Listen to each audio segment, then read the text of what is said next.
এটা হচ্ছে সেই সময় যখন তার বয়স প্রায় 40 দিন। আমরা অনেক দিন পর বাপ বেটির আমাদের দেখা হচ্ছিল, কারণ হাসপাতাল থেকে সে সরাসরি তার নানি বাড়িতে চলে গেছিল, আর আমি আমার কাজের জন্য আমি যেখানে থাকি সেখানে চলে আসছিলাম। এরপরে অনেক দিন আমাদের দেখা হয় নাই। স্বাভাবিকভাবেই মানে একজন বাবাই আসলে বুঝতে পারবে যে এতদিন একটা মেয়েকে না দেখে থাকলে কেমন লাগে। যাই হোক, এরপরে আমরা ঈদ করতে আমাদের বাসায় এসেছিলাম এবং সে তার ফুপিদেরকে দেখে খুব এক্সাইটেড। ছোট ছোট ফুপি, এক একজন ক্লাস 4-এ পড়ে, 7-এ পড়ে, 8-এ পড়ে, এরকম বয়সী আর কি।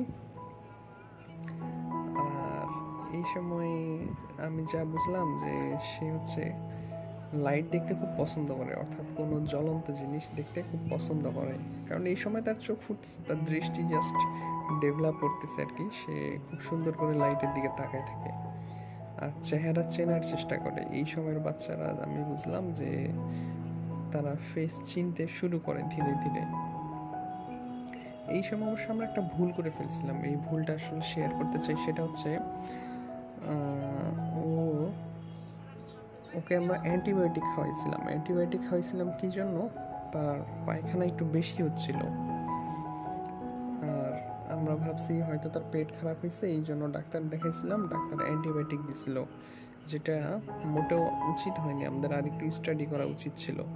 কারণ পরে আমরা যেটা জানলাম যে এই সময়ে তাদের প্রস্রাব করার সময় বা যে কোনো প্রেসারে ওই মল বের হয়ে আসে, কারণ ওইখানকার যে মাংসপেশি সেটা তখন পর্যন্ত পরিপক্ক হয় নাই, যার কারণে ওইখানে যথেষ্ট পরিমাণ শক্তি থাকে না যে মলটাকে আটকায় রাখবে।